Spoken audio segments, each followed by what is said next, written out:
Ежегодно в осенне-зимний период активизируется циркуляция вирусов гриппа и других респираторных вирусов, которые быстро передаются от человека к человеку воздушно-капельным путем, вызывая массовую заболеваемость населения вплоть до ее эпидемического уровня. Грипп и ОРВИ относятся к числу наиболее массовых инфекционных заболеваний. На их долю ежегодно приходится до 90-95% в структуре регистрируемой инфекционной заболеваемости. Врачи общей практики Канашского медицинского центра ежедневно сталкиваются с вопросами от посетителей касательно гриппа, способах его профилактики, и все таким же актуальным остается вопрос о бесплатной вакцинации. Какие осложнения может вызвать грипп и почему? Осложнениями гриппа являются это отит, бронхит, трахеит. Самое сложное осложнение и грозное – это пневмония, отек легких, менингит, которые могут привести к летальному исходу.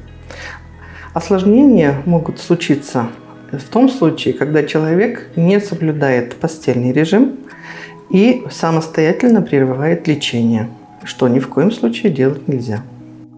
Самые эффективные меры профилактики гриппа. Самой эффективной мерой профилактики всегда являлась вакцинация против гриппа. Также это стараться не пребывать в местах скопления народа, пользоваться индивидуальными средствами защиты, это маски, и повышать защитные силы своего организма. Как работают прививки? Вакцина, введенная в ваш организм, вызывает иммунный ответ. Она является антигеном для организма. В ответ на введение антигена организм вырабатывает антитела. И человек уже готов при встрече с настоящим вирусом к иммунному ответу, к защите. Кто имеет право на бесплатные прививки? На бесплатные прививки имеет любой гражданин, который имеет полис ОМС, и вакцинация, вот этот вид вакцины, должен быть включен в национальный календарь прививок. Что является противопоказаниями к вакцинации? Противопоказаниями к вакцинации являются острые лихорадочные состояния. При повышенной температуре нельзя вводить вакцину. Обострение хронических заболеваний и аллергия в анамнезе. В частности, если мы сейчас ведем речь о профилактике гриппа, то это аллергическая реакция в анамнезе на саму вакцинацию, на куриный белок и на аминогликозиды. Как гласит известная народная поговорка, болезнь легче предупредить, чем лечить. Исходя из сказанного, профилактика не сможет полностью избавить вас от появления заболеваний, но позволит свести их к минимуму. Что именно в сезон простуд может спасти от простудных заболеваний и гриппа? Своевременная вакцинация. Ее мы должны проводить вовремя. Также мы соблюдаем меры личной гигиены. Мы обрабатываем и моем руки после каждого посещения общественных мест. Также ношение масок. Ковид нас научил, что маски стали неотъемлемой частью нашей жизни. Как улучшить природную защиту организма без таблеток? Поддержание здорового образа жизни, отказ от курения, от алкоголя, употребление в пищу достаточного количества овощей и фруктов, почаще гулять на свежем воздухе, заниматься лечебной физкультурой и гимнастикой. Для удобства пациентов и своевременной медицинской сортировки пациентов по причинам обращения в поликлинике эффективно работают сестринские посты.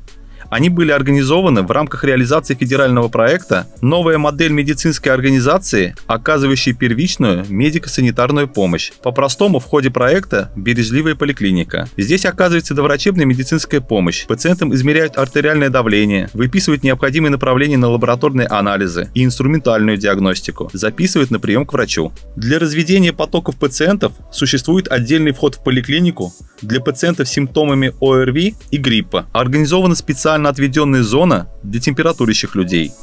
Пациенты сдают все необходимые тесты и анализы в кабинете врача-инфекциониста. Врачи-инфекционисты – это люди, которые с первого дня, наряду с уже привычными нам гриппом и простудой, вступили в бой с новой коронавирусной инфекцией. На сегодняшний день они могут дать полную и наиболее четкую информацию о разновидности гриппа, о том, чем он отличается от простуды и по каким симптомам можно определить, что человек болен именно коронавирусом. Как отличить грипп, простуду и коронавирус? Все данные заболевания вызываются вирусом, но заболевания, они вызываются разными вирусами. И общее их объединяет поражение верхних дыхательных путей. Что при гриппе, что при коронавирусе, что при острых респираторных вирусных заболеваниях мы видим общие симптомы поражения верхних дыхательных путей. Это насморк, это боли в горле, это температурная реакция, это кашель, который бывает разным, и мокротой, и без мокроты, и сухой, и малопродуктивный. Но в клинике, по клиническим симптомам заболевания все-таки отличить данные вирусы немножко сложновато. Мы их подтверждаем лабораторным путем. Но отличия у этих вирусов в клинических симптомах заболеваний, конечно, есть. Например, грипп начинается остро. Это всегда на фоне полного здоровья появляется у человека высокая температура. И температура она поднимается резко за короткий период времени до 38, до 39, у некоторых до 40. И симптомы появляются такие, как выраженная головная боль, слабость, першение в горле, боли в горле при гриппе очень выраженные, чем остальных острых респираторных инфекциях. То есть это острое, развершееся, внезапное такое вот заболевание. Если взять коронавирусную инфекцию, то коронавирус начинается как-то постепенно. Но в отличие от гриппа и острых респираторных заболеваний, что выявляется у пациентов и самих переболевших, отмечает выраженную слабость. Выраженная слабость, сильные головные боли. Но мы видели в 2020 году, и отличие было... Все знали, что если потерял запах, вкус, то это стопроцентный коронавирус. Но в этот эпидсезон коронавирусная инфекция протекает в основном у больных без этих симптомов заболевания. То есть также у пациентов коронавирусных слабость, бывает насморк, кашель сухой, надсадный, непродуктивный, головные боли беспокоят чаще всего. И вот слабость сохраняется довольно долго. При острых респираторных вирусных инфекциях мы у пациентов и сами переболеваем. Это в первую очередь симптомы насморка, боли в горле. Температура не очень высокая, обычно 37, 37,5 до 38. И также сопровождается кашлем. Вот такие вот по симптомам, конечно, можно отличить, какой вирус вызывается у данного пациента, но это немножечко сложновато. Лабораторная диагностика более четко нам дает информацию, чем человек болеет. Как можно заразиться гриппом? Все острые респираторные инфекции, в том числе и грипп, это все только воздушно-капельный путь передачи. Один пациент, это если дома кто-то из членов семьи заболел, то гриппом обычно все члены семьи заболевают гриппом, потому что воздушно-капельный путь передачи, и мы немножечко неправильно чихаем и кашляем. Кашляем мы, например, в ладошку и забываем мыть руки. И этот, пользуется, например, ручки дверей или другие предметы обихода, трогает другой человек, втирает, например, глазки, зачешется, нос зачешется. И обычно происходит заражение контактным путем. И такое возможно при гриппе. И, конечно, когда мы чихаем, обычно опять редко у кого появляются носовые платки вовремя. И получается, мы чихаем в ладошку. Опять то же самое получается. Но рекомендуется чихать в локоть, чтобы у нас не заразились вирусом, капельки слизи не попали в ладошку. И желательно, чтобы соблюдались дистанционный режим. От заболевших желательно в домашних условиях изолировать. Это необходимые условия, чтобы другие члены семьи не заразились. И обязательно, заболевший должен носить маску. Что нужно знать о лечении гриппа и куда нужно обращаться? Все симптомы острой респираторной инфекции необходимо лечить все-таки специалистом. Нужно быть квалифицированным в лечении, а не заниматься самолечением. Так как все-таки грипп, это кажется, что все так быстро и легко проходит. Может он осложняться и пневмонией, и другими заболеваниями верхних дыхательных путей, в том числе и гайморит, и синуситы, и бронхиты могут быть, и заболевания почек может обостриться. То есть может обостряться на фоне гриппа острые другие хронические заболевания. Поэтому, если человек заболел гриппом, необходимо все-таки осуществлять вызов врача, если человеку совсем уже плохо и высокая температура, он не может подойти к доктору в поликлинику. И если есть возможность, то, конечно, нужно подойти на прием или осуществить вызов доктора на дому, чтобы доктор посмотрел на дому, назначил квалифицированное лечение. И ни в коем случае, если человек заболел с высокой температурой, не ждать, что пройдет само собой. Конечно, надо за этим заболеванием следить. И обязательно это высокая температура, один из критериев, значит, что-то не совсем хорошо в организме. Надо обязательно обратиться, не ждать, когда все само собой, разумеется, все хорошо будет. Что нужно вводить в рацион питания для профилактики простудных заболеваний и гриппа? Такого блюда, который бы съел человек и все выздоровел, такого, конечно, не существует.